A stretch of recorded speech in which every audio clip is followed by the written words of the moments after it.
दोस्तों, एक बार की बात है जब भगवान श्री कृष्ण के पास गरुण देव आकाश मार्ग से आते हैं। गरुण देव भगवान श्री कृष्ण के पास पहुंचकर उन्हें प्रणाम करते हैं और कहते हैं, हे प्रभु, आज मेरे मन में एक शंका उत्पन्न हो रही है। कृपया आप मेरी इस शंका का निवारण करें। मैं इस शंका को लेकर बहुत परेशान हूं। तब भगवान श्री कृष्ण कहते हैं, हे गरुण देव, तुम्हारे मन में जो भी शंका हो कृपया निसंकोच होकर पूछो। तुम्हारी हर शंका का निवारण करना मेरा कर्तव्य है।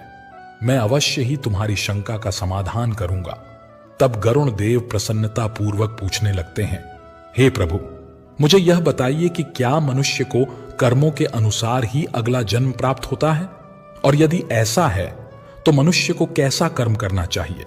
इसके साथ ही गरुण देव यह भी पूछते हैं, ऐसा कौन सा पाप है जिसे करने से मनुष्य नरकगामी बन जाता है? कृपया आप मेरी इस शंका का समाधान करें। श्री कृष्ण द्वारा देवी सुदेवा की कथा। अब गरुण देव की बात सुनने के बाद भगवान श्री कृष्ण मुस्कुराते हुए कहते हैं, हे गरुण देव, आज तुमने समस्त मानव जाति के कल्याण के उद्देश्य से बहुत ही महत्वपूर्ण प्रश्न किया है। हे गरुण, तुम्हारे प्रश्न का समाधान मैं अवश्य दूंगा, लेकिन इसका उत्तर देवी सुदेवा की कथा में मिलेगा। हे गरुण देव, आज मैं तुम्हें रानी सुदेवा की कथा सुनाता हूं, जिससे तुम्हारी सभी शंकाओं का समाधान हो जाएगा। इस प्राचीन कथा में ही तुम्हारे सभी प्रश्नों के उत्तर मिलेंगे, इसलिए इस कथा को ध्यान पूर्वक सुनो। अब गरुण देव कहते हैं, हे प्रभु, मैं इस कथा को अवश्य ध्यान पूर्वक सुनूंगा। कृपया आप इस कथा को मुझसे कहिए। कौशल देश के राजा इक्ष्वाकु और रानी सुदेवा की कथा। अब भगवान श्री कृष्ण कथा सुनाना आरंभ करते हैं और कहते हैं, हे गरुण देव, यह प्राचीन काल की बात है। कौशल देश में महाराज इक्ष्वाकु राज्य करते थे। वे धर्म का पालन करने वाले, गुणवान, चरित्रवान और अत्यंत कुशल सम्राट थे। उनका विवाह काशी नरेश की पुत्री सुदेवा के साथ हुआ था। सुदेवा सत्य का व्रत पालन करने में तत्पर, गुणवान, चरित्रवान तथा एक महान पतिव्रता स्त्री थी। महाराज इक्ष्वाकु पुण्यात्मा थे। उन्होंने अनेक यज्ञ तथा अनेक पुण्य के कार्य किए थे। उन्होंने देवालय बनवाए, अनेक पोखर खुदवाए, सुंदर वाटिकाएं बनवाईं और वे साधु संतों की रक्षा में सदैव तत्पर रहते थे। महाराज इक्ष्वाकु के नगर के समीप एक घना जंगल था। उस जंगल में एक सूअर अपनी पत्नी और पुत्रों के साथ रहता था। वह सूअर बहुत विशालकाय और भयंकर आकार का था, जिससे सभी मनुष्य भयभीत रहते थे। उस सूअर के भय से मनुष्य उस वन के मार्ग से जाने से डरने लगे। जब यह बात महाराज इक्ष्वाकु को पता चली तो उन्होंने उस सूअर का शिकार करने का निश्चय किया। एक दिन महाराज अपनी पत्नी सुदेवा अनेक सैनिकों और कुत्तों को लेकर उस वन में शिकार के लिए निकल पड़े। महाराज इक्ष्वाकु बड़े ही पराक्रमी थे। उन्होंने अनेक विशालकाय शेरों और राक्षसों का वध किया था, इसलिए वे इस भयंकर सूअर से नगरवासियों की रक्षा करने के लिए वन में जा पहुंचे।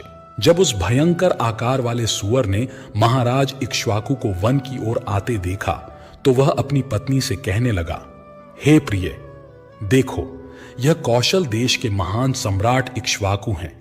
वे महापराक्रमी और महातेजस्वी हैं। वे इस वन में मेरा शिकार करने के लिए आ रहे हैं। उनके साथ बहुत से कुत्ते और शिकारी हैं। इसमें तनिक भी संदेह नहीं कि वे मुझ पर प्रहार नहीं करेंगे। महाराज बड़े पुण्यात्मा हैं। ये राजाओं के भी राजा हैं। समस्त विश्व इनके अधीन है। हे प्रिय, मैं तुम सबकी रक्षा करने के लिए अपना पराक्रम दिखाते हुए महाराज के साथ युद्ध करूंगा।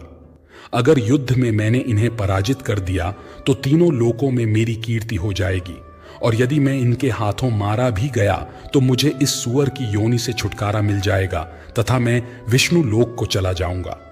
मेरे पिछले जन्म के पाप के कारण ही मुझे सूअर का जन्म प्राप्त हुआ है। हे प्रिय, तुम मेरा मोह छोड़कर हमारे पुत्रों को लेकर पर्वत की गुफा में चली जाओ। अब समय आ गया है कि मैं अपने पूर्व जन्मों के पापों से मुक्त हो जाऊं। जब महाराज के बाण मेरे शरीर को घायल कर देंगे तो एक एक बाण से मेरे पूर्व जन्म के पाप नष्ट हो जाएंगे।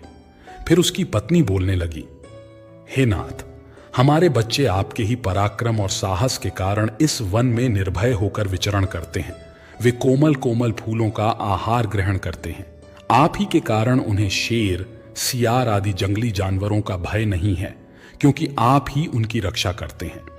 आपके भीषण रूप को देखकर कोई भी शिकारी हमारा शिकार करने के लिए इस वन में नहीं आता। यदि आपकी मृत्यु हो जाती है तो फिर हमारी रक्षा कौन करेगा? आपके बिना हम असहाय हो जाएंगे। पति के बिना मेरा क्या होगा? उत्तम सुवर्ण के गहने, आभूषण और वस्त्र पहनकर भी कोई स्त्री पति के बिना शोभा नहीं पाती। पति से ही स्त्री को सौंदर्य और शोभा प्राप्त होती है। आपके बिना मेरा जीवन भी नष्ट हो जाएगा। हे नाथ, हे प्राणेश, आपके बगैर मैं जीवित नहीं रह सकती। मैं सच सच कहती हूं, आपके साथ यदि मुझे नरक में भी डाल दिया जाए तो भी मैं खुशी खुशी आपके साथ चली जाऊंगी। इसीलिए आप महाराज के सामने मत जाइए, आप भी हमारे साथ पर्वत के अंदर चलिए। हम वहीं छिपकर बैठ जाते हैं। आप जीवन की इच्छा छोड़कर अपनी पत्नी और पुत्रों को अकेला छोड़कर जा रहे हैं, इससे आपको क्या लाभ होगा? फिर वह सुअर कहता है, हे प्रिय, तुम वीरों के धर्म को नहीं जानती, इसीलिए ऐसा कह रही हो। यदि शत्रु वीरों को युद्ध के लिए ललकारता है तो वीर पुरुष को लोभ और भय से कायर की भांति छिपकर नहीं भागना चाहिए। ऐसे पुरुष को 1000 युगों के लिए कुंभी पाक नरक में डालकर पकाया जाता है। वीर पुरुष यदि शत्रु का सामना करता है और लड़ते हुए वीर गति को प्राप्त होता है तो उसे मृत्यु के बाद दिव्य लोक की प्राप्ति होती है। आज महाराज इवाकू हमारे पास युद्ध करने के लिए आए हैं। वे हमारे अतिथि हैं और अतिथि का अनादर नहीं करना चाहिए। अतिथि का अनादर साक्षात भगवान विष्णु का अपमान होता है, इसीलिए उनके साथ युद्ध करना मेरा कर्तव्य है। फिर सुअर की इतनी बात सुनने के बाद उसकी पत्नी कहती है, हे प्राणनाथ, ठीक है, यदि आप महाराज के साथ युद्ध करना चाहते हैं तो मैं भी आपके साथ रहकर आपका पराक्रम देखूंगी। इतना कहकर उसने अपने पुत्रों को बुलाकर कहा, बात सुनो, आज युद्ध भूमि में कुछ अतिथि आए हैं। उनका सत्कार करने और उनसे युद्ध करने के लिए तुम्हारे पिता जा रहे हैं और उनके साथ मैं भी जा रही हूं। इसीलिए तुम सभी अपने भाइयों को लेकर पर्वत की गुफा में जाकर छिप जाओ। महाराज इवाकू बड़े बलवान हैं, वे इस युद्ध में हमारा संहार कर डालेंगे, इसीलिए तुम लोग यहां से भाग जाओ और अपने प्राण बचाओ। फिर उसके छोटे छोटे बच्चे कहने लगे, हे मां, जो पुत्र अपने माता पिता को संकट में छोड़कर भाग जाते हैं वे महापापी होते हैं, उन्हें घोर नरक में डाला जाता है। जो निर्दय पुत्र अपनी मां का दूध पीकर उसे दुख में छोड़कर भाग जाता है, जो पुत्र अपने बाप को विपत्ति में देखकर छोड़कर चला जाता है, वह कीड़ों से भरे हुए दुर्गंधयुक्त नरक में गिरता है। इसीलिए हे मां, हम लोग आपको छोड़कर नहीं जाएंगे। फिर वह सुअर, उसकी पत्नी और उसके बच्चे सभी युद्ध के लिए तैयार हो जाते हैं और युद्ध भूमि की ओर निकल पड़ते हैं। सभी छोटे छोटे शावक अपने पिता और माता की चारों ओर से रक्षा करने लगते हैं। उधर महाराज इवाकू अपनी सेना के साथ उस स्थान पर आ जाते हैं और अपने सामने खड़े सुअरों को देखकर बड़े बड़े शूरवीर योद्धाओं को सुअरों का शिकार करने के लिए आगे भेजते हैं। वे सभी बलवान शूरवीर योद्धा हाथ में तलवार और भाले लेकर सुअरों पर आक्रमण करने लगते हैं। फिर सुअरों और राजा के सैनिकों के बीच भयंकर युद्ध होता है। सभी एक दूसरे पर भीषण प्रहार करने लगते हैं। सुअर अपने दांतों से सैनिकों को मारने लगते हैं तो सैनिक अपने भालों से सुअरों को मारने लगते हैं। इस युद्ध में अनेक सुअर मारे गए और न जाने कितने ही घायल हुए। महाराज के अनेक सिपाही भी मर गए और घायल हुए। अब केवल वह सुअर, उसकी पत्नी और उसके 5-7 पुत्र ही बचे थे। अपने सभी पुत्रों को मरा हुआ देखकर सुअर की पत्नी भयभीत हो गई और अपने पति से कहने लगी, हे नाथ, मुझे और इन बालकों को लेकर यहां से चलो, नहीं तो हमारा वंश नष्ट हो जाएगा। कृपया हम सभी अपने प्राण बचाकर यहां से भाग चलते हैं, नहीं तो महाराज हम सभी को मार डालेंगे। फिर सुअर कहने लगा, हे प्रिय, 2 शेरों के बीच में एक सुअर पानी पी सकता है, लेकिन 2 सुअरों के बीच में एक शेर पानी नहीं पी सकता।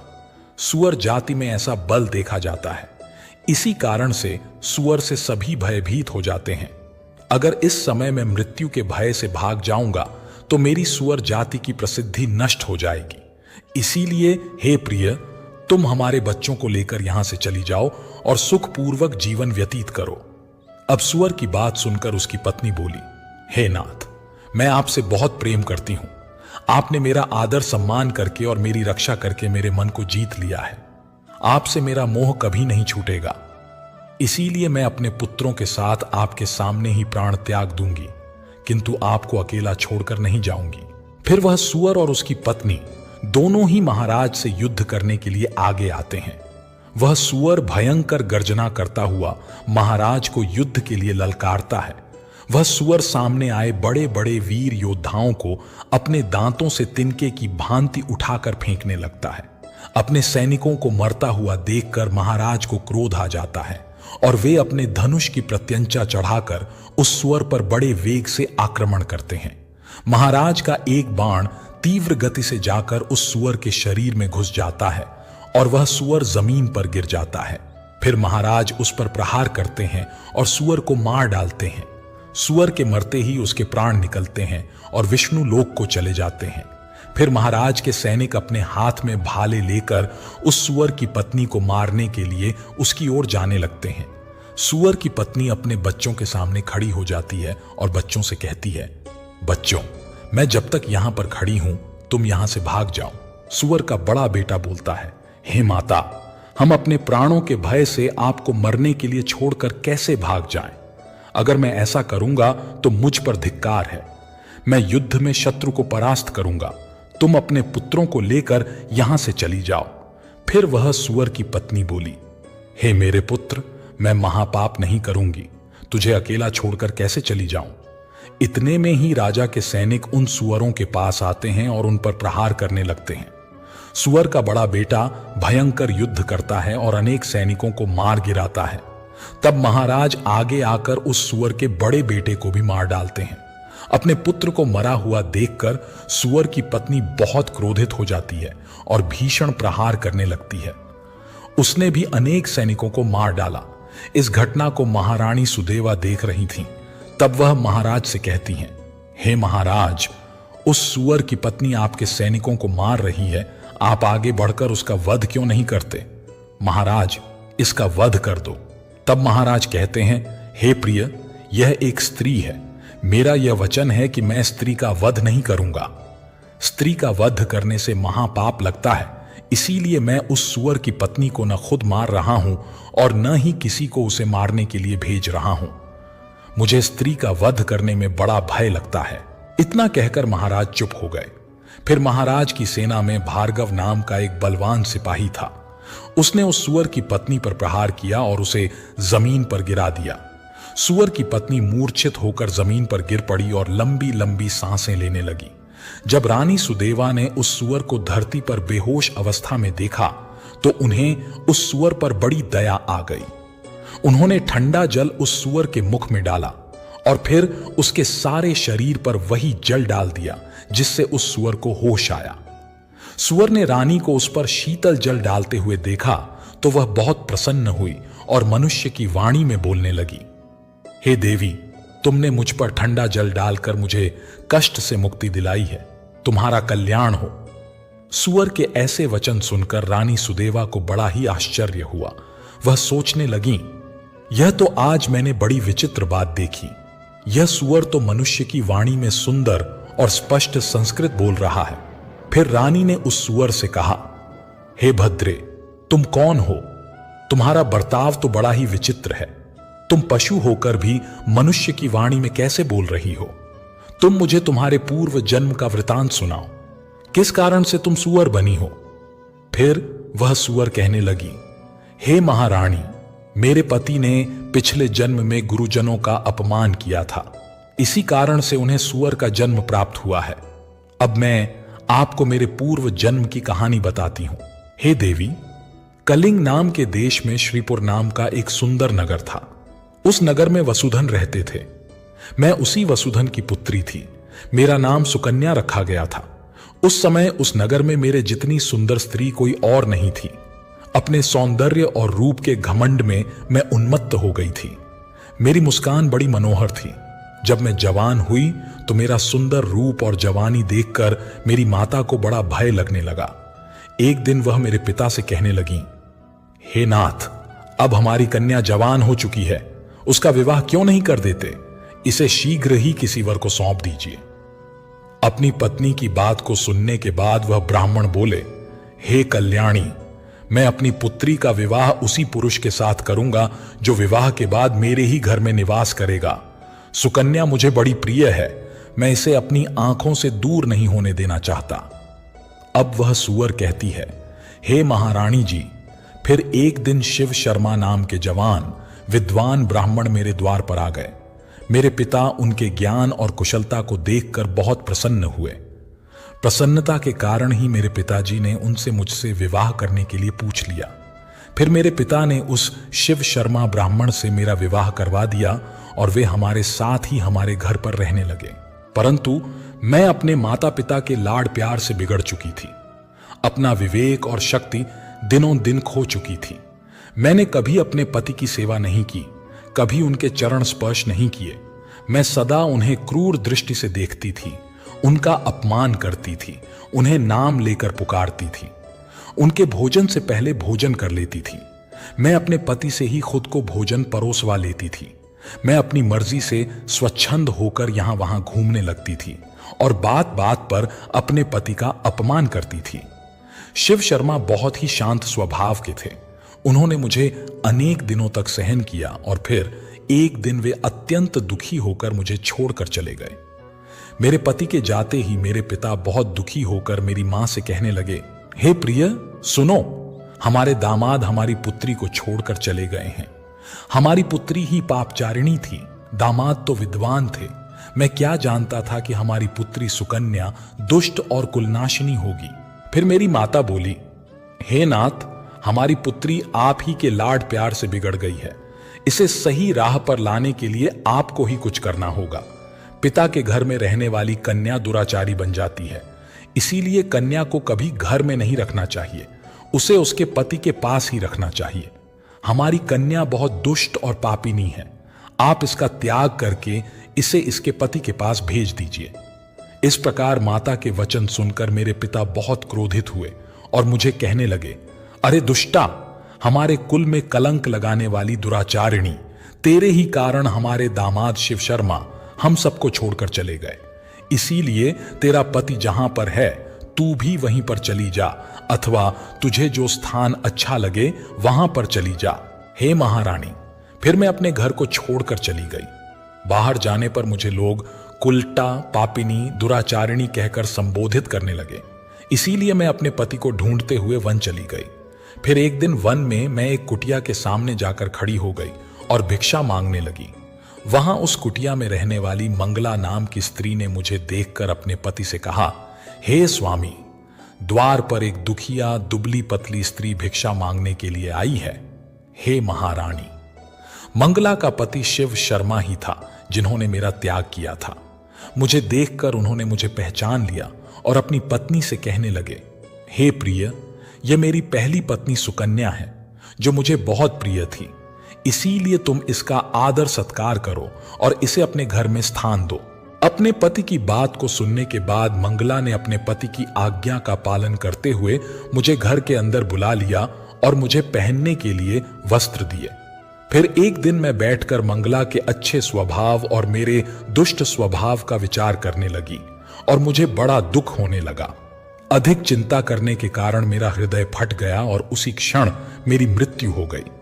फिर यम के 2 दूत उस स्थान पर आ गए और मुझे उठाकर यमलोक ले गए। वहां पर यमराज ने मेरा लेखा जोखा देखा और अपने दूतों से कहा, हे दूतों, इस पापिनी स्त्री ने अपने पति का बहुत अपमान किया है, इसीलिए इस पापी स्त्री को ले जाकर नरक में डाल दो। फिर यमदूत मुझे नरक में ले गए और उन्होंने मुझे जलते हुए अंगारों में डाल दिया। लोहे के जलते हुए पुरुष बनाकर मुझे उन्हें आलिंगन दिलवाया। वहां नरक में मुझे अनेक वर्षों तक कष्ट भोगने पड़े। फिर नरक की सजा भुगतने के बाद यमराज ने मुझे सुवर्ण के जन्म में डाल दिया। हे महारानी, इस प्रकार मैंने आपको मेरे पूर्व जन्म का वृतांत सुना दिया है। कृपया अब मुझे इस जीवन से मुक्ति दिला दो। आपने अपने पति की बहुत सेवा की है, इसीलिए मुझे आपका थोड़ा सा पुण्य प्रदान करो। फिर रानी सुदेवा महाराज के पास जाती हैं और उनसे कहती हैं, हे स्वामी, अब मैं क्या करूं? आप जो आज्ञा देंगे मैं वही करूंगी। महाराज यह वाक्य कहते हैं, हे प्रिय, यह बेचारी बहुत दिनों से बहुत ही दुख भोग चुकी है, अब तुम अपने पुण्य से इसका उद्धार करो। महाराज की आज्ञा लेकर रानी सुदेवा ने सुवर्ण से कहा, हे देवी, मैं अपने 1 वर्ष का पुण्य तुम्हें प्रदान करती हूं। रानी के इतना कहते ही उस सुवर्ण के प्राण चले गए और उसके शरीर से एक दिव्य स्त्री प्रकट हुई। फिर वह महारानी और महाराज को नमस्कार करके विष्णु लोक को जाने लगी। अब भगवान श्री कृष्ण कहते हैं, हे गरुड़देव, अब तो आपको पता चल ही गया होगा कि मनुष्य जैसा कर्म करता है वैसा ही फल भोगता भी है। हे गरुड़देव, गधे, कुत्ते, बिल्ली, सांप, बंदर, गिरगिट, बकरा, भेड़ियां, गाय, कछुआ, कीड़े मकोड़े, कोई पशु पक्षी, पेड़ पौधे, स्त्री में जन्म इत्यादि में जिसका भी जन्म होता है वह पापी मनुष्य होता है, जिसे उसके पिछले जन्म के कर्मों के कारण ऐसा बनाया गया है। कई बार जब बालक का जन्म होता है तो उसमें कई प्रकार के दोष होते हैं। कई बालक किन्नर पैदा हो जाते हैं या फिर ऐसे पैदा होते हैं जिनको कोई शारीरिक दोष होता है, जैसे कोई जन्म से ही विकलांग पैदा होता है या जन्म से ही देखने में असमर्थ होता है। ऐसा भी होता है कि कई बच्चों को जन्म से ही मलमूत्र का द्वार नहीं होता। यह सब कुछ उसके पिछले जन्म के कर्मों के आधार पर भोगना तय होता है, इसलिए शारीरिक असमर्थता जन्म से ही आती है। जब तक शिशु मां की कोख में रहता है तब तक उसे पिछले जन्म का सब कुछ याद रहता है। उसे यह भी स्मरण होता है कि उसने पिछले जन्म में क्या क्या कर्म किए, और दुखी होकर वह जीव ईश्वर से यही प्रार्थना करता है कि इस जीवन में वह सत्कर्म करेगा और भगवान का नाम जपता रहेगा। शिशु जब माता के गर्भ से निकलकर इस पृथ्वी लोक में आता है तब ईश्वर के द्वारा उसकी स्मृति समाप्त कर दी जाती है, अर्थात उसके दिमाग से पिछले जन्म की बातें भुला दी जाती हैं और वह जीव फिर से मोह माया में कुछ ऐसा उलझ जाता है कि परमात्मा के लिए उसके पास समय ही नहीं बचता। हे गुरुदेव, अब मैं आपको बताता हूं कि किस पाप के कारण कौन सा जन्म मिलता है। पहला, कछुए का जन्म। माता पिता को कष्ट पहुंचाने वाली संतान या भाई बहन को प्रताड़ित करने वाले मनुष्य को कछुए की योनि में जन्म मिलता है। जन्म पुरुष का हो या स्त्री का, आत्मा को उस शरीर के अनुरूप अपने व्यवहार में अपना कर्म करना होता है। शरीर के जरिए कर्म करके ही एक आत्मा अपने जन्म के उद्देश्य को सार्थक भी बना सकती है और निरर्थक भी। अच्छे कर्म करके ही आत्मा मुक्ति के मार्ग की ओर अग्रसर हो सकती है और बुरे कर्म करके अपनी स्थिति को भविष्य में बदतर बना सकती है।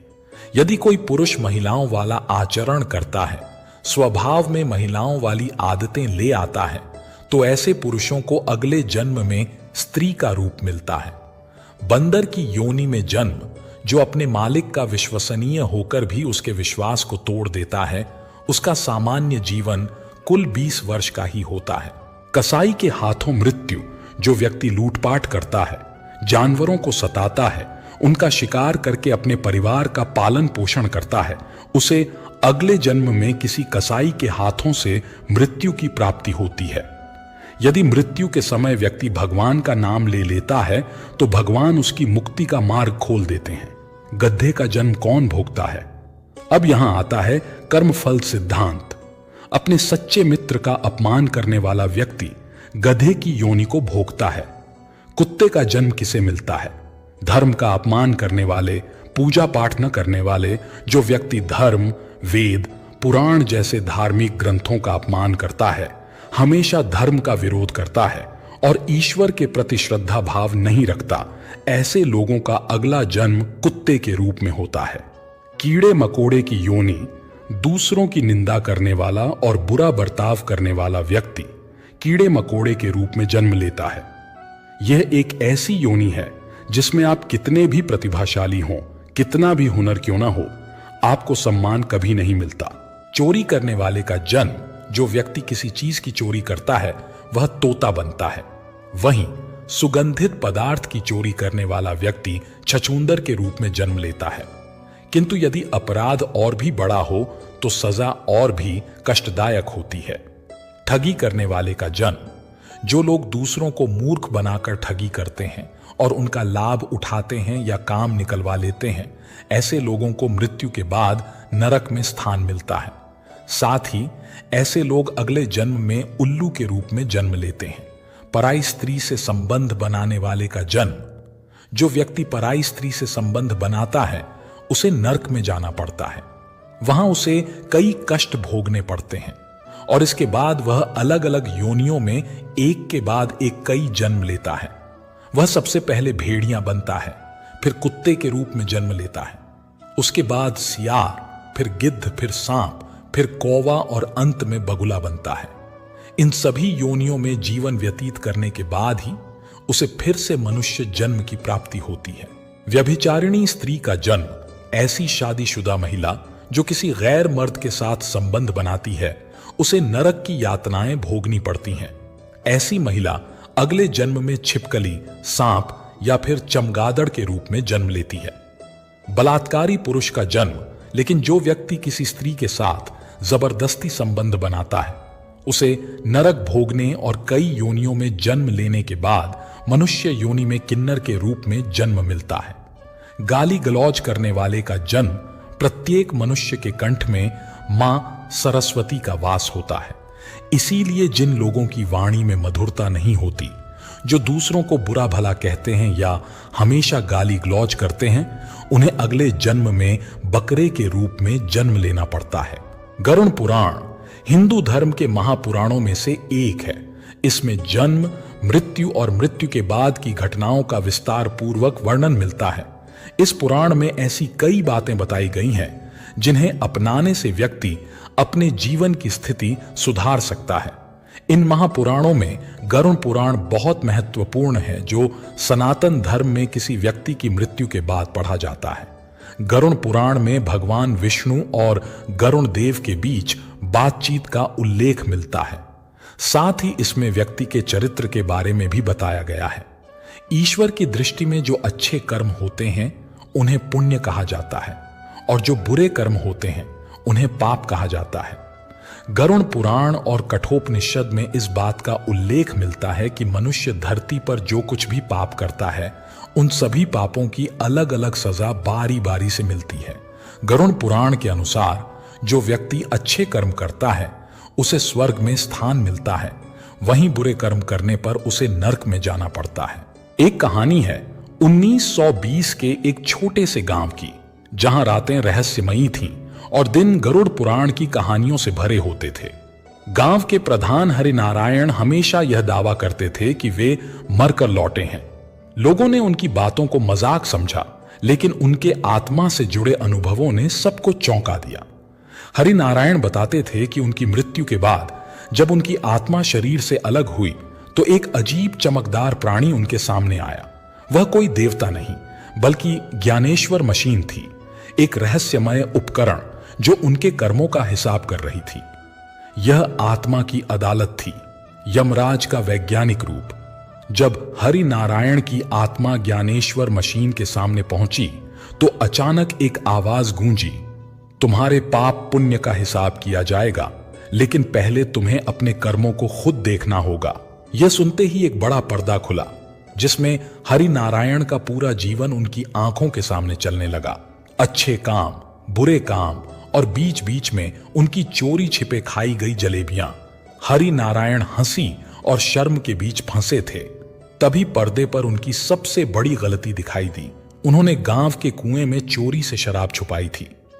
यमराज ने हंसते हुए कहा, हरिनारायण, तुमने कुएं में शराब तो डाली, लेकिन अब गांव का पानी खट्टा हो गया, तुम्हारा क्या होगा? यहां कहानी में ट्विस्ट तब आया जब हरिनारायण को बताया गया कि गरुड़ पुराण की बातें सिर्फ डराने के लिए नहीं हैं, बल्कि विज्ञान की भाषा में समझाने के लिए भी हैं। यमराज ने कहा, तुम्हारी आत्मा का अगला पड़ाव तुम्हारे कर्मों पर निर्भर करता है। अच्छे कर्म तुम्हें प्रकाश में ले जाएंगे और बुरे कर्म अंधकार में। लेकिन यह प्रकाश और अंधकार असल में अलग अलग ऊर्जा के स्तर हैं, ठीक वैसे ही जैसे विज्ञान में होता है। जब हरिनारायण चमत्कारिक रूप से जीवित लौटे तो उन्होंने गांव वालों को आत्मा के रहस्यों और यमराज की ज्ञानेश्वर मशीन के बारे में बताया। कुछ ने इसे वहम कहा, लेकिन गांव के सबसे बड़े वैज्ञानिक मनोहर लाल ने कहा, यह असंभव नहीं है। आत्मा की ऊर्जा और कर्मों का असर क्वांटम भौतिकी से मेल खाता है। कुछ ही महीनों बाद हरि नारायण के अनुभवों ने गांव में एक नई बहस छेड़ दी, पुनर्जन्म। एक दिन गांव की 7 साल की बच्ची गुड़िया ने अचानक कहा, मैं पिछले जन्म में तुम्हारी बहन थी हरि नारायण काका। यह सुनकर हरि नारायण के पैरों तले जमीन खिसक गई। गुड़िया ने बताया कि उसे वह कुआं याद है जिसमें हरि नारायण ने शराब छुपाई थी। इतना ही नहीं, उसने यह भी बताया कि वह कुएं के पास गिरकर मरी थी और इसी कारण उसकी आत्मा फिर उसी गांव में लौट आई। अब हरि नारायण के सामने 2 चुनौतियां थीं, गुड़िया की बातें सच हैं या नहीं। गरुड़ पुराण में पुनर्जन्म का क्या स्थान है? हरि नारायण ने गांव के पुजारी और मनोहर लाल को बुलाकर पूछा, क्या आत्मा सच में वापस आती है? मनोहर लाल ने कहा, गरुड़ पुराण में लिखा है कि आत्मा अपने अधूरे कार्यों को पूरा करने के लिए लौट सकती है, लेकिन विज्ञान के अनुसार यह कर्मिक ऊर्जा का खेल है। तभी हरि नारायण ने एक और अजीब घटना का जिक्र किया। उनकी मृत्यु के समय यमराज ने उन्हें एक चिट्ठी दी थी जिसमें लिखा था, आत्मा का रास्ता समय और कर्म दोनों से बंधा है। तुम्हें इसे समझने का एक और मौका दिया गया है। हरि नारायण ने गुड़िया से पूछा, अगर तुम मेरी बहन हो तो मेरी सबसे बड़ी गलती क्या थी? गुड़िया ने तपाक से कहा, तुमने मुझे मेरा हिस्सा नहीं दिया था जब हमने दादाजी की जमीन बेची थी। यह सुनते ही हरि नारायण हक्का बक्का रह गए। यह बात सिर्फ हरि नारायण और उनकी बहन को पता थी। गांव के लोग इस रहस्य पर हंसने लगे और बोले, हरि नारायण काका, लगता है इस बार तुम्हें यमराज खुद बुलाने आएंगे। गांव वालों ने मिलकर एक सभा की जहां तय हुआ कि गरुड़ पुराण की कहानियों को सिर्फ धार्मिक किताब नहीं बल्कि जीवन का मार्गदर्शन समझा जाएगा। मनोहर लाल ने कहा, हम आत्मा, कर्म और पुनर्जन्म को वैज्ञानिक दृष्टिकोण से समझने की कोशिश करेंगे। शायद यही हमारी उन्नति का रास्ता बने। गुड़िया ने अंत में एक प्यारी मुस्कान के साथ कहा, अब तो मुझे मेरी आइसक्रीम मिलनी चाहिए। पिछले जन्म में तो मुझे कुछ नहीं मिला था। इस पर सब ठहाका मारकर हंसने लगे। यमराज की चिट्ठी और पाप पुण्य का खजाना। हरि नारायण ने तय किया कि अब वे न केवल अपने कर्मों को सुधारेंगे बल्कि गांव के हर इंसान को आत्मा के रहस्य समझाने का प्रयास करेंगे। यमराज की चिट्ठी आज भी उनके घर के मंदिर में रखी है, सबको याद दिलाने के लिए कि आत्मा और कर्म का खेल कभी खत्म नहीं होता। कुछ महीने बीते और हरि नारायण की जिंदगी फिर से एक मोड़ पर आ गई। इस बार गांव के पास खुदाई के दौरान एक रहस्यमय तांबे का पिटारा मिला। पिटारे पर संस्कृत में लिखा था, पाप और पुण्य का खजाना। गांव के लोग अचंभित थे। पिटारे को खोलने की कोशिश की गई, लेकिन वह ताला किसी साधारण चाबी से खुलने वाला नहीं था। कुछ लोगों ने कहा, यह यमराज का पिटारा है, इसे खोलने का मतलब मौत को बुलाना है। हरि नारायण बोले, गरुड़ पुराण में लिखा है कि कोई भी रहस्य बिना सत्य के सामने नहीं आता, हमें इसे खोलना चाहिए। गांव के पुजारी ने मंत्र पढ़े और कहा, यह पिटारा तभी खुलेगा जब इसे खोलने वाला निष्पाप होगा। यह सुनते ही गांव के हर व्यक्ति ने पीछे हटना शुरू कर दिया। किसी ने चोरी की थी तो किसी ने झूठ बोला था। हरि नारायण भी चुप हो गए, लेकिन तभी गुड़िया आगे आई और बोली, मैं इसे खोलूंगी। मैं तो बच्ची हूं और मैंने अभी तक कोई पाप नहीं किया। गुड़िया ने जैसे ही पिटारे को छुआ, ताला खुद ब खुद खुल गया। पिटारे में सोना चांदी नहीं बल्कि सिर्फ एक कागज का टुकड़ा था जिस पर लिखा था, पाप और पुण्य तुम्हारे कर्मों के बही खाते हैं। यह खजाना केवल उन लोगों के लिए है जो अपने कर्मों को सुधारने का साहस रखते हैं। पिटारे की घटना के बाद गांव में बड़ा बदलाव आया। अब हर कोई रोज अपने कर्मों का हिसाब करता और यही आत्म सुधार का माध्यम बन गया। गुड़िया ने गांव वालों को एक मजेदार सलाह दी, अगर तुमने अच्छा काम किया तो मैं तुम्हें आइसक्रीम दूंगी और अगर बुरा काम किया तो तुम्हें मेरे सारे काम करने पड़ेंगे। यह सुनकर सभी हंस पड़े। हरि नारायण अब गांव के मार्गदर्शक बन गए। उन्होंने कहा, गरुड़ पुराण हमें डराने के लिए नहीं है बल्कि हमें यह सिखाने के लिए है कि हमारे कर्म ही हमारी आत्मा की दिशा तय करते हैं। विज्ञान भी यही कहता है, हर क्रिया की एक प्रतिक्रिया होती है। बस फर्क इतना है कि गरुड़ पुराण इसे भावनात्मक रूप से बताता है और विज्ञान इसे तर्क से समझाता है। एक रात हरि नारायण ने सपना देखा। यमराज ने उनसे कहा, तुमने अच्छा काम किया हरि नारायण। यह पिटारा सिर्फ तुम्हारे गांव के लिए नहीं बल्कि पूरी दुनिया के लिए एक संदेश है। पाप और पुण्य का खजाना हर इंसान के भीतर है, बस इसे खोजने की हिम्मत होनी चाहिए। पिटारे की घटना के कुछ समय बाद गांव के दक्षिणी हिस्से में एक और अजीब घटना घटी। गुड़िया और उसके दोस्त खेलते खेलते एक पुरानी गुफा के पास पहुंच गए। गुफा के अंदर एक पत्थर की दीवार पर एक अजीब आकृति उकेरी हुई थी जो दरवाजे जैसी दिखती थी। गुड़िया ने कहा, यह तो एक और रहस्य लगता है, चलो इसे खोलने की कोशिश करते हैं। बच्चों ने दीवार पर हाथ फेरा और तभी एक हल्की सी रोशनी चमकी। दरवाजे पर संस्कृत में लिखा था, यह दरवाजा केवल सत्य, साहस और बोध के संग खुलता है। गुड़िया ने घर आकर हरि नारायण को बताया। जैसे ही हरि नारायण ने यह सुना, उनका चेहरा गंभीर हो गया। उन्होंने पुजारी और मनोहर लाल को बुलाया और गुफा का मुआयना किया। पुजारी ने कहा, यह कोई साधारण दरवाजा नहीं है, हो सकता है यह यमलोक के किसी मार्ग से जुड़ा हो। इसे खोलना खतरनाक हो सकता है।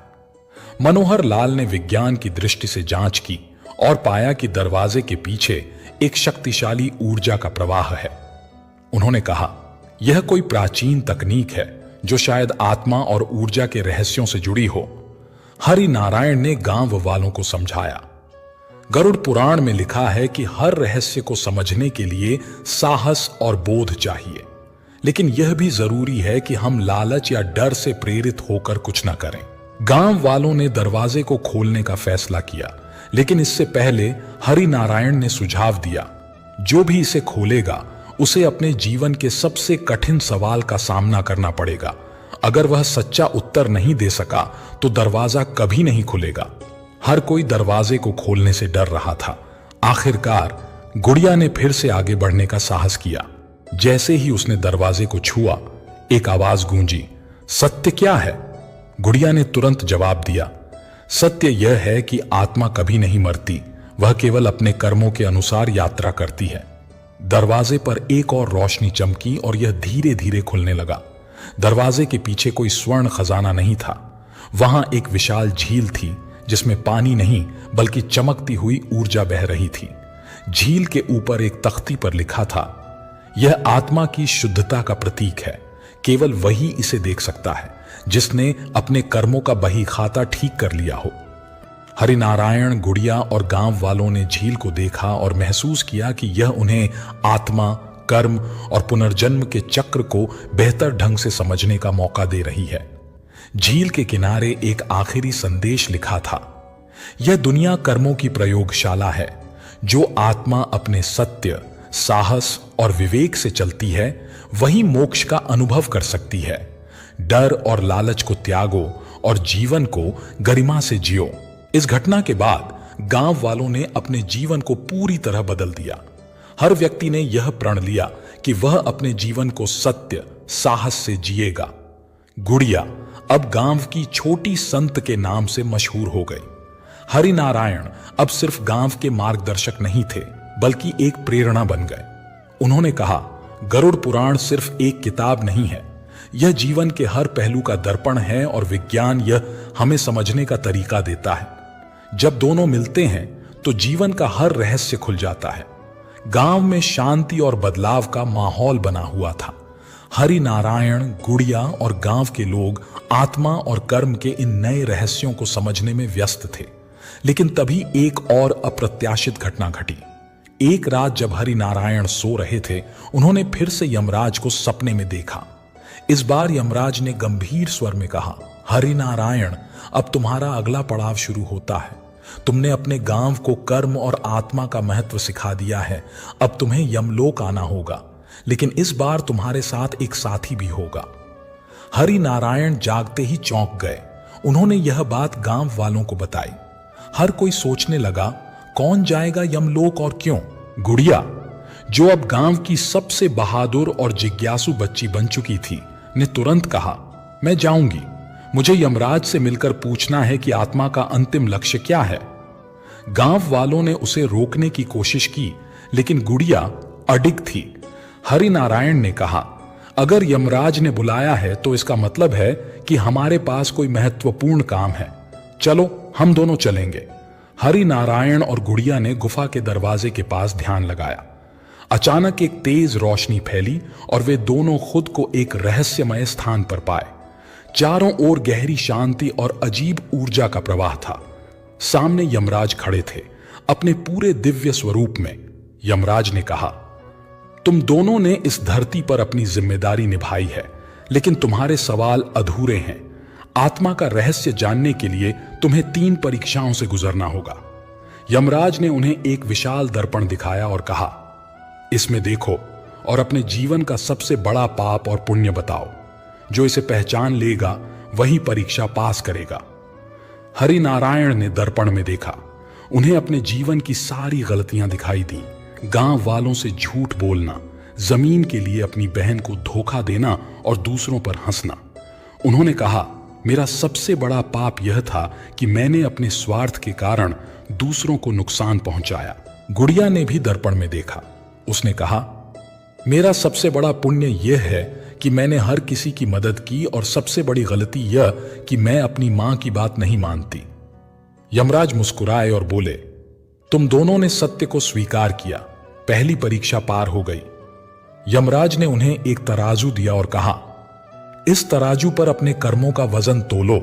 अगर तुम्हारे पुण्य पाप से अधिक हैं तो यह संतुलित रहेगा।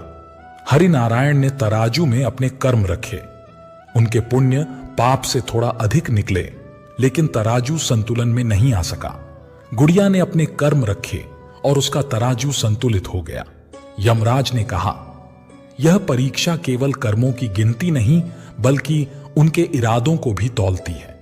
हरिनारायण, तुम्हारे कर्म सुधार की ओर हैं, और गुड़िया, तुम्हारा मासूम इरादा तुम्हारे पुण्य को बल देता है। यमराज ने पूछा, आत्मा का अंतिम लक्ष्य क्या है?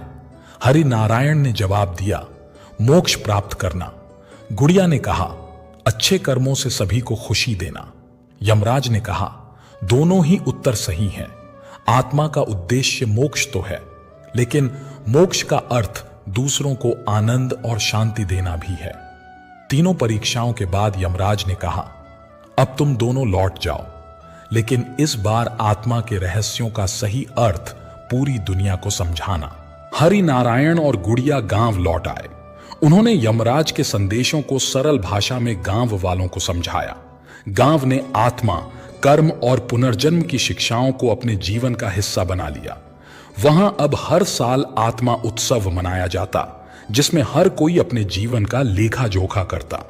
हरिनारायण यमलोक के दूत के नाम से जाने जाते थे, और गुड़िया अब गांव की छोटी संत से एक प्रेरणादायक नेता बन गई। गांव के लोग अब आत्मा, कर्म और पुनर्जन्म की गहरी समझ को अपनाकर एक शांतिपूर्ण जीवन जी रहे थे। लेकिन कहानी यहीं खत्म नहीं हुई।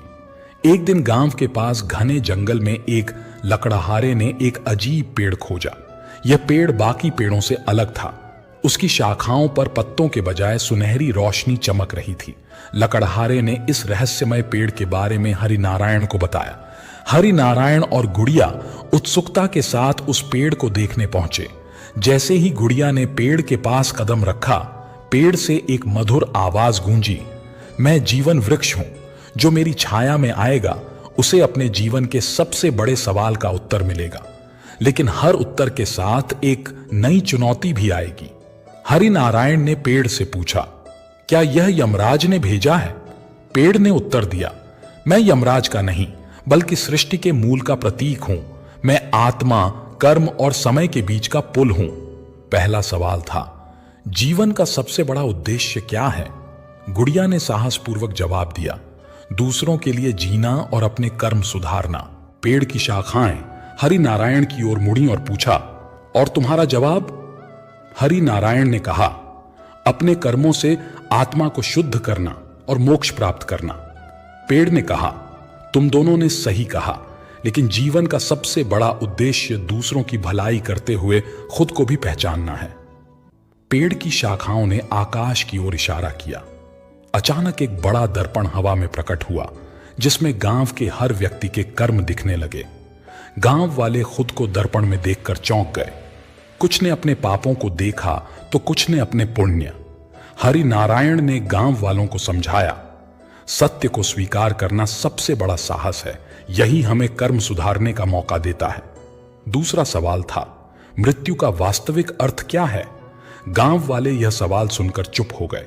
गुड़िया ने कहा, मृत्यु जीवन का अंत नहीं, बल्कि आत्मा की नई यात्रा की शुरुआत है। हरि नारायण ने जोड़ा, मृत्यु हमारे कर्मों का हिसाब किताब है जो आत्मा को नई दिशा देता है। पेड़ ने उनकी बातों को सराहा और कहा, जो मृत्यु को समझ लेता है वही जीवन को सही मायने में जीता है। पेड़ की जड़ों के पास अचानक सोने की गिन्नियां और जवाहरात प्रकट हो गए। यह देखकर गांव के कुछ लोग लालच में आ गए, लेकिन जब उन्होंने गिन्नियां उठाने की कोशिश की तो उनके हाथ जलने लगे। हरि नारायण ने कहा, यह परीक्षा हमारे मन के लालच को दिखाने के लिए है। जो इसे त्याग देगा वही सच्चा आनंद पा सकेगा। गुड़िया ने मासूमियत से कहा, मुझे ये गिन्नियां नहीं चाहिए, मुझे तो केवल अपनी आइसक्रीम चाहिए। यह सुनकर गांव वाले हंसने लगे और समझ गए कि सच्चा सुख धन दौलत में नहीं बल्कि संतोष में है। तीसरा सवाल था, आत्मा का अंतिम पड़ाव क्या है? इस बार पेड़ ने गंभीर स्वर में पूछा। हर कोई सोच में पड़ गया। गुड़िया ने जवाब दिया, अंतिम पड़ाव वह है जब आत्मा खुद को जान लेती है। हरि नारायण ने जोड़ा, यह मोक्ष का क्षण है जब आत्मा अपने कर्मों और जीवन की सच्चाई से मुक्त हो जाती है। पेड़ ने कहा, सही उत्तर। आत्मा का अंतिम पड़ाव केवल मोक्ष नहीं बल्कि अपनी पूर्णता को पहचानना भी है। पेड़ ने कहा, अब जो भी इस वृक्ष के नीचे आएगा उसे यह वचन देना होगा कि वह अपने कर्मों को सुधारने का हर संभव प्रयास करेगा। जो यह वचन निभाएगा उसकी आत्मा को शुद्धता का आशीर्वाद मिलेगा। गांव वालों ने पेड़ के नीचे बैठकर यह वचन दिया। उस दिन से वह वृक्ष गांव का एक पवित्र स्थान बन गया। लोग वहां जाकर अपने जीवन के सवालों के उत्तर खोजते और अपने कर्म सुधारने का संकल्प लेते। हरि नारायण ने कहा, जीवन वृक्ष ने हमें यह सिखाया कि आत्मा, कर्म और जीवन का हर रहस्य हमारे भीतर ही छिपा है। हमें बस सत्य, साहस और विवेक के साथ इसे खोजने की जरूरत है। गुड़िया ने अपनी चुलबुली शैली में जोड़ा, और सबसे जरूरी बात, ज्यादा लालच मत करो, नहीं तो तुम्हारे हाथ जल जाएंगे। गांव में जीवन वृक्ष का प्रभाव बढ़ता जा रहा था। लोग वहां जाकर अपने कर्मों और जीवन के सवालों का जवाब खोजते और नई शुरुआत करते। लेकिन एक दिन पेड़ से एक अजीब घटना घटी। उसकी सुनहरी रोशनी मंद पड़ने लगी और उसकी शाखाओं पर एक नई आकृति उभर आई, एक चक्र। गांव वाले घबरा गए। हरि नारायण ने पेड़ के पास ध्यान लगाया और पूछा, हे जीवन वृक्ष, यह क्या संकेत है? क्या यह कोई नई परीक्षा है? पेड़ से धीमी आवाज गूंजी, यह समय का चक्र है। इसे समझे बिना आत्मा की यात्रा अधूरी है। जो इसे समझ लेगा वह कर्म, पुनर्जन्म और मोक्ष के गहरे रहस्यों को जान सकेगा। लेकिन यह आसान नहीं होगा। हर व्यक्ति को अपने जीवन के समय से जुड़े सबसे कठिन क्षणों का सामना करना पड़ेगा। समय चक्र की पहली परीक्षा बीते हुए समय को देखना। पेड़ की शाखाओं से एक झरना निकला और उसकी बूंदें जमीन पर गिरते ही एक दर्पण में बदल गईं। पेड़ ने कहा, इस दर्पण में हर व्यक्ति अपना बीता हुआ समय देख सकता है, लेकिन ध्यान रहे, यह केवल उन क्षणों को दिखाएगा जिनसे तुमने कुछ सीखा है या सीखने की आवश्यकता है। हरि नारायण ने दर्पण में झांका। उन्होंने अपने जीवन के कई पुराने पल देखे, जब उन्होंने गलतियां की थीं, जब उन्होंने दूसरों का दिल दुखाया था और जब उन्होंने अपनी गलतियों से कुछ सीखा था। उन्होंने गहरी सांस ली और कहा, मैंने जो गलतियां की वे मुझे आज का हरि नारायण बनाने के लिए आवश्यक थीं, लेकिन अब मैं इन्हें सुधारने की कोशिश करूंगा। गुड़िया ने भी दर्पण में झांका। उसने अपने बचपन के कुछ ऐसे पल देखे जब उसने जिद की थी और दूसरों की मदद करने में असफल रही थी। उसने कहा, मैंने यह सीखा है कि छोटी छोटी बातें भी बड़े बदलाव ला सकती हैं। पेड़ ने कहा, तुम दोनों ने अपनी गलतियों को स्वीकार कर लिया। पहली परीक्षा पूरी हुई। दूसरी परीक्षा, भविष्य का भार। इसके बाद पेड़ की जड़ों से एक पत्थर निकला। पेड़ ने कहा, यह पत्थर तुम्हारे भविष्य का भार है, इसे उठाओ और सोचो कि तुम इसे हल्का कैसे कर सकते हो। हरिनारायण ने पत्थर उठाया। यह बेहद भारी था। उन्होंने कहा, भविष्य का भार हमेशा हमारे कर्मों से जुड़ा होता है। अगर हम आज सही कर्म करें तो यह पत्थर हल्का हो सकता है। गुड़िया ने पत्थर को छूकर कहा, मैं इसे हल्का करने के लिए दूसरों की मदद करूंगी। शायद जब सब मिलकर इसे उठाएं तो यह भार हल्का हो जाए। पेड़ ने मुस्कुराते हुए कहा, भविष्य का भार तभी हल्का होता है जब हम अपने कर्मों और दूसरों की भलाई पर ध्यान दें। दूसरी परीक्षा पूरी हुई। तीसरी परीक्षा समय को स्वीकार करना। अब पेड़ की शाखाओं से एक जल प्रवाह बहने लगा। उसमें लिखा था, समय बहता रहता है, इसे रोका नहीं जा सकता। जो इसे स्वीकार करता है वही इसे समझ सकता है। हरिनारायण ने कहा, हमारा हर अच्छा या बुरा कर्म समय की धारा में जुड़ता है। इसे रोकने की कोशिश करना व्यर्थ है। हमें इसे अपनाकर आगे बढ़ना चाहिए।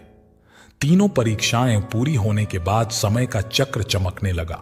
पेड़ ने कहा, समय न तो तुम्हारा मित्र है न शत्रु, यह केवल एक माध्यम है जो आत्मा को उसकी यात्रा पूरी करने में मदद करता है।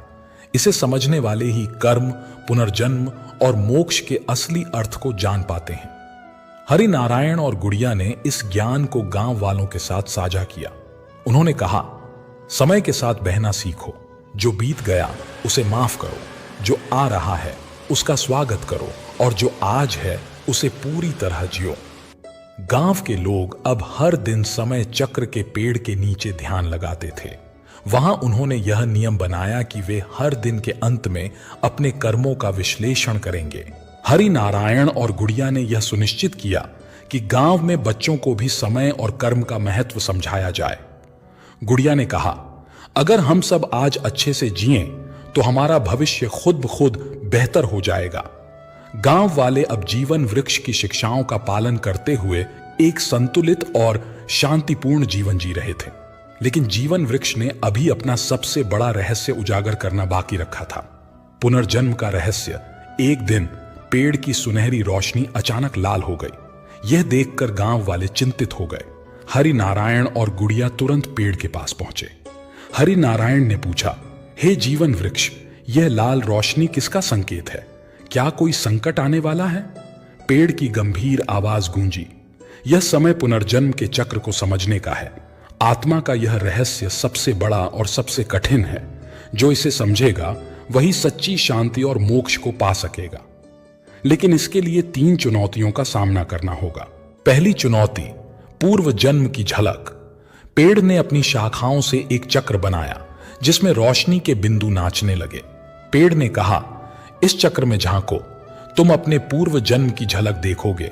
लेकिन याद रहे, जो तुम देखोगे उसे स्वीकार करना और उससे सीखना ही इस चुनौती की कुंजी है। हरिनारायण ने झांका। उन्हें अपना पूर्व जन्म दिखाई दिया, एक योद्धा के रूप में। उन्होंने युद्ध में कई निर्दोष लोगों को मार डाला था। उन्होंने खुद से कहा, यह मेरा सबसे बड़ा पाप था। अब समझ आया कि इस जन्म में मुझे क्यों दूसरों की मदद करनी पड़ी। गुड़िया ने भी झांका। उसने खुद को एक साध्वी के रूप में देखा जो समाज के लिए काम करती थी। लेकिन उसने यह भी देखा कि वह अहंकार से ग्रस्त थी। उसने कहा, मुझे समझ आया कि यह जन्म मुझे विनम्रता सिखाने के लिए है। पेड़ ने कहा, तुम दोनों ने पूर्व जन्म को स्वीकार किया। पहली चुनौती पूरी हुई। दूसरी चुनौती, कर्मों का संतुलन। पेड़ ने एक तराजू प्रकट किया और कहा, अब इस तराजू पर अपने वर्तमान कर्म रखो, देखो कि क्या यह संतुलित है या असंतुलित। हरिनारायण ने तराजू पर अपने कर्म रखे। उनके पुण्य पाप से अधिक थे, लेकिन तराजू थोड़ा झुक गया। उन्होंने कहा, मुझे अभी और सुधार करना है। गुड़िया ने अपने कर्म रखे। तराजू संतुलित था। उसने मुस्कुराते हुए कहा, मुझे खुशी है कि मेरे कर्म सही दिशा में हैं। पेड़ ने कहा, याद रखो, यह संतुलन ही पुनर्जन्म की धारा को नियंत्रित करता है। कर्मों का भार आत्मा को चक्र में बांधता है। दूसरी चुनौती पूरी हुई। तीसरी चुनौती, पुनर्जन्म से मुक्त होने का वचन। अब पेड़ ने कहा, आत्मा तब तक पुनर्जन्म के चक्र में बंधी रहती है जब तक वह अपने कर्मों से मुक्त नहीं होती। अंतिम चुनौती यह है कि तुम अपने कर्म सुधारने का ऐसा वचन दो जिससे तुम और दूसरों को मोक्ष के मार्ग पर ला सको। हरि नारायण ने कहा, मैं वचन देता हूं कि अपने हर कर्म को सोच समझकर करूंगा और दूसरों को भी सही राह दिखाऊंगा। गुड़िया ने जोड़ा, मैं वचन देती हूं कि मैं हमेशा दूसरों की मदद करूंगी और उन्हें कर्म का महत्व सिखाऊंगी। स्वीकार करते हुए पेड़ ने कहा, तुमने पुनर्जन्म के चक्र का रहस्य समझ लिया। कर्म ही आत्मा का मार्ग तय करते हैं। यह चक्र तब तक चलता रहेगा जब तक आत्मा शुद्ध न हो जाए। उस दिन से गांव में हर साल मोक्ष का पर्व मनाया जाने लगा। लोग अपने कर्मों का लेखा जोखा करते और अपने जीवन को बेहतर बनाने के लिए संकल्प लेते। जीवन वृक्ष अब केवल एक पेड़ नहीं था, बल्कि गांव के हर व्यक्ति के जीवन का मार्गदर्शक बन चुका था। हरि नारायण और गुड़िया ने गांव के बच्चों और बड़ों को यह सिखाया कि कर्म, समय और पुनर्जन्म के बीच गहरा संबंध है।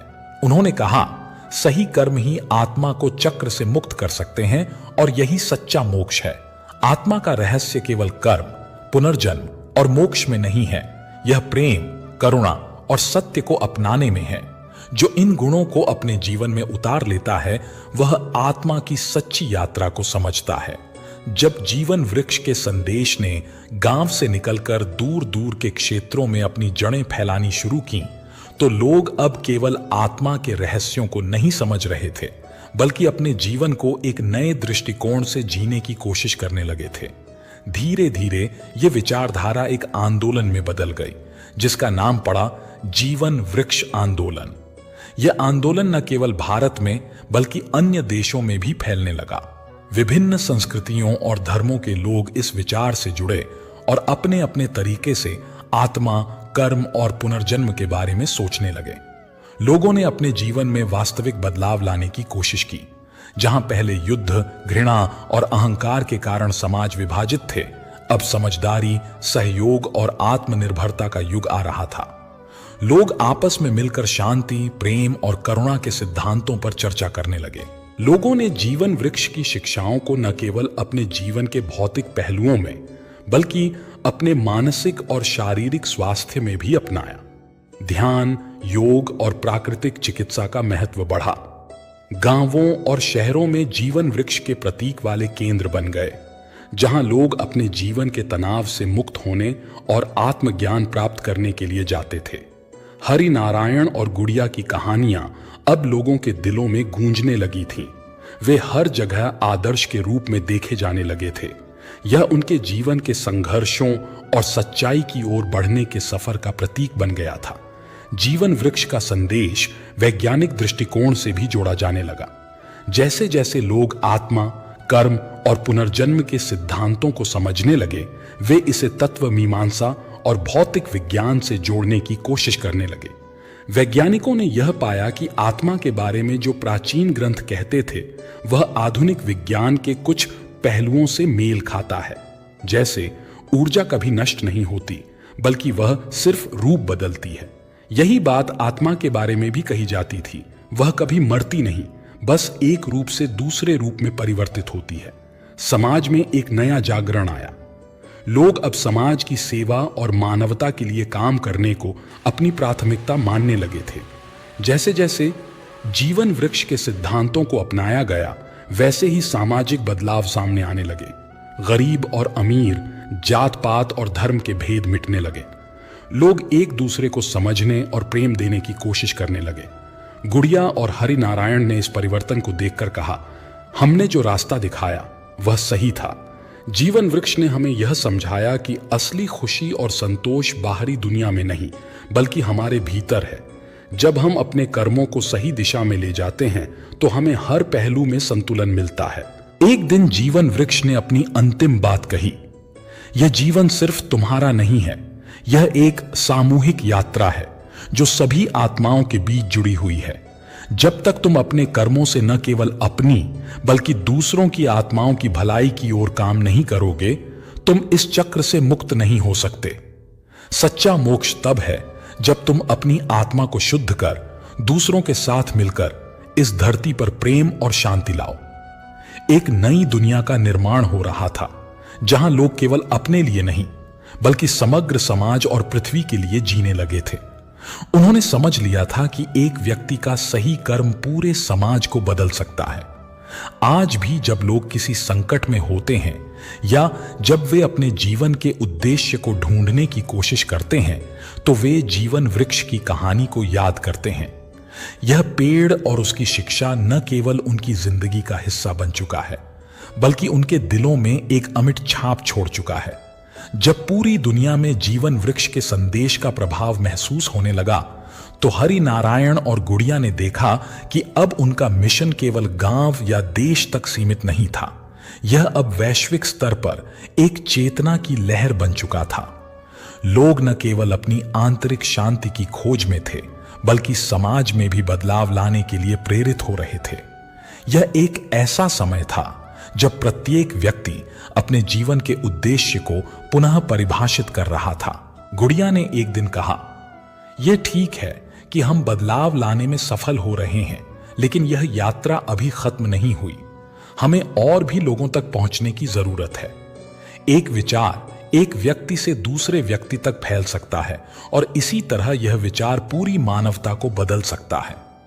एक और दिलचस्प मोड़ आया जब विद्वानों ने जीवन वृक्ष के संदेश को विज्ञान और प्राचीन धर्म के बीच संबंध को समझने के लिए एक नया दृष्टिकोण अपनाया।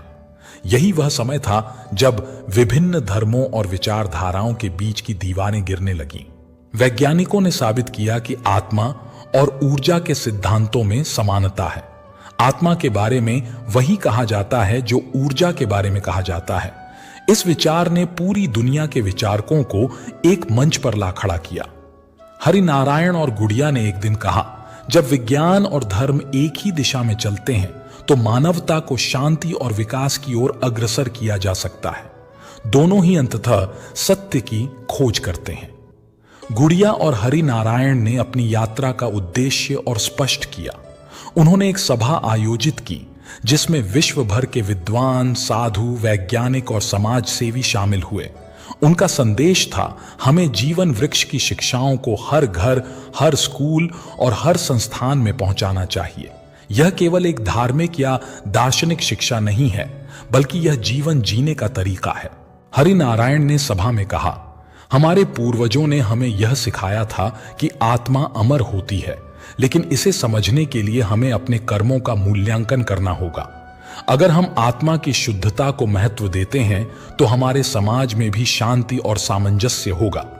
जैसे जैसे यह आंदोलन आगे बढ़ा, लोग अपने जीवन में आध्यात्मिक उन्नति और भौतिक समृद्धि दोनों का संतुलन बनाने लगे। शांति और शुद्धता की यह विचारधारा अब न केवल भारत बल्कि विश्व भर के देशों में आदर्श बन चुकी थी।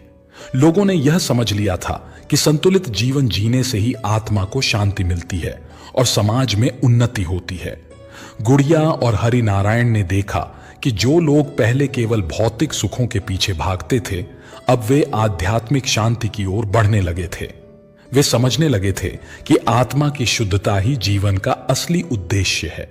एक दिन जब हरि नारायण और गुड़िया जीवन वृक्ष के पास बैठे थे, पेड़ की आवाज गूंजी, तुम दोनों ने जो यात्रा शुरू की थी वह आज पूरी दुनिया में फैल चुकी है। यह मेरी अंतिम शिक्षा है। अपने जीवन को दूसरों के भले के लिए समर्पित करो, क्योंकि यही आत्मा का सबसे ऊंचा उद्देश्य है। जब तुम दूसरों के लिए जीवन जीते हो तो तुम स्वयं मोक्ष की ओर बढ़ते हो। ज्ञान वही है जो एक व्यक्ति से दूसरे तक पहुंचता है। यह संदेश अब पूरी दुनिया में गूंजने लगा था। जीवन वृक्ष ने इसे पूरी मानवता के लिए एक अंतिम आशीर्वाद के रूप में प्रकट किया था, जिससे हर व्यक्ति का जीवन एक उद्देश्यपूर्ण यात्रा बन गया था। जीवन वृक्ष का यह ज्ञान केवल एक शिक्षा नहीं, बल्कि एक आंदोलन बन चुका था। यह आंदोलन न केवल बाहरी दुनिया को बदलने के लिए था, बल्कि आत्मा के भीतर के संघर्ष और द्वंद्व को भी शांत करने के लिए था। जब तक लोग अपने कर्मों और जीवन के उद्देश्य को समझते और आत्मा को शुद्ध करते, तब तक यह ज्ञान और आंदोलन चलता रहेगा। यह कहानी केवल एक वृक्ष और उसके रहस्यों की नहीं, बल्कि जीवन के उद्देश्य की थी। जीवन वृक्ष ने यह सिखाया कि हर व्यक्ति के भीतर एक दिव्य शक्ति है जो उसे शांति, प्रेम और सामूहिक उन्नति की दिशा में मार्गदर्शन देती है। अंत में हरि नारायण और गुड़िया ने यह समझ लिया कि यह यात्रा कभी खत्म नहीं हो सकती। यह यात्रा हमेशा चलती रहेगी, क्योंकि जब तक हम अपनी आत्मा के उद्देश्य को समझने की कोशिश करते हैं, तब तक हमारे कर्म और हमारी दुनिया भी शुद्ध होती रहेगी। यही वह सत्य है जिसे जीवन वृक्ष ने हमें बताया। जब हरि नारायण और गुड़िया ने जीवन वृक्ष के संदेश को पूरी दुनिया में फैलाने का संकल्प लिया, तो यह उनके जीवन की सबसे बड़ी परीक्षा बन गई। उन्होंने पाया कि चाहे कोई भी समाज हो, हर जगह लोग अपने अंदर की शांति और सत्य की खोज में थे। लेकिन इस यात्रा में सबसे बड़ी चुनौती यह थी कि कैसे इस ज्ञान की गहरी परतों को समझाया जाए और लोगों के दिलों में इसे घर बनाने के लिए प्रेरित किया जाए। एक दिन यात्रा के दौरान वे एक छोटे से गांव पहुंचे, जहां लोग बाहरी खुशियों और भौतिक सुखों में उलझे हुए थे। वहां के लोग बिना किसी उद्देश्य के जीवन जी रहे थे। इस पर हरि नारायण ने कहा, यह गांव एक प्रतीक है। जब लोग अपने अस्तित्व के बारे में नहीं सोचते, तो उनका जीवन दिशाहीन हो जाता है। यही कारण है कि जीवन वृक्ष का ज्ञान हमें अपने कर्मों पर ध्यान देने और आत्मा की शुद्धता की ओर बढ़ने के लिए प्रेरित करता है। गुड़िया ने गांव वालों को जीवन वृक्ष की कहानी सुनाई और बताया कि कैसे कर्मों का प्रभाव न केवल इस जन्म पर, बल्कि आने वाले जन्मों पर भी पड़ता है। उसने उदाहरण के तौर पर कहा, अगर तुम अब अपने कर्मों को सही दिशा में मोड़ते हो, तो आने वाले समय में तुम्हारी आत्मा के रास्ते आसान हो जाएंगे। तुम समझ पाओगे कि तुम्हारे जीवन का उद्देश्य सिर्फ भौतिक सुखों तक सीमित नहीं है, बल्कि आत्मा के शुद्धिकरण और दूसरों की भलाई के लिए जीने का है। गांव वाले धीरे धीरे इन शिक्षाओं को समझने लगे। हरि नारायण और गुड़िया ने देखा कि पहले अव्यक्त और भ्रमित लोग अब अपने जीवन में बदलाव की ओर अग्रसर हो रहे थे। यह बदलाव धीरे धीरे पूरे क्षेत्र में फैलने लगा। इस दौरान कुछ समाज सेवी और धार्मिक गुरु भी जीवन वृक्ष की शिक्षाओं से प्रेरित हो गए। उन्होंने इसे अपने धार्मिक पाठ्यक्रम और समाज सेवा के उद्देश्यों में शामिल किया। यह केवल एक धार्मिक दृष्टिकोण नहीं था, बल्कि एक जीवन जीने का तरीका बन चुका था। आत्मा के आंतरिक सत्य और कर्मों के प्रभाव को समझने का यह एक नया युग था। यह यात्रा अब एक भव्य परिवर्तन में बदल चुकी थी, जिसमें न केवल व्यक्ति की आत्मा की शुद्धता थी, बल्कि समाज के हर पहलू में बदलाव की उम्मीद भी थी। लोग अब अपने कर्मों को इस दृष्टिकोण से देखने लगे थे कि हर कार्य, चाहे वह बड़ा हो या छोटा, उसका प्रभाव केवल उनके जीवन पर नहीं, बल्कि पूरे ब्रह्मांड पर होता है। जीवन वृक्ष की शिक्षाओं ने समाज को एक नया रूप दिया। इस नए समाज में लोगों ने अपने कर्मों का मूल्यांकन करना शुरू किया और दूसरों के भले के लिए काम करना अपना धर्म माना। पारिवारिक रिश्ते, सामूहिक कार्य और सहयोग की भावना अब समाज के हर पहलू में दिखाई देने लगी। हरि नारायण और गुड़िया ने महसूस किया कि उनकी यात्रा पूरी दुनिया तक पहुंच चुकी थी। लोग अपनी आत्मा के असली उद्देश्य को पहचानने लगे थे और हर स्थान पर शांति और प्यार की भावना फैलने लगी थी। एक दिन जब हरि नारायण और गुड़िया जीवन वृक्ष के पास बैठे थे, पेड़ ने अपनी अंतिम बात कही। तुम दोनों ने अपने जीवन को सच्चे अर्थों में जिया। तुमने ज्ञान का प्रसार किया और आत्मा के उद्देश्यों की समझ दी। अब यह तुम्हारा आशीर्वाद है, जीवन वृक्ष का आशीर्वाद। पेड़ की आवाज में एक गहरी शांति थी और जैसे ही उसने यह कहा, पूरी धरती पर एक हल्की सी झंकार महसूस हुई, जैसे आत्माएं एक नई ऊर्जा से भर उठी थीं। हरि नारायण और गुड़िया ने एक दूसरे को देखा और मुस्कुराए। उन्हें समझ आ गया था कि यह यात्रा कभी खत्म नहीं होगी। यह सिर्फ एक नई शुरुआत थी। जीवन वृक्ष ने जीवन का असल उद्देश्य समझाया, हर आत्मा को शुद्ध करना, हर कर्म को संतुलित करना और हर व्यक्ति के भले के लिए जीवन जीना, यही असली मोक्ष है।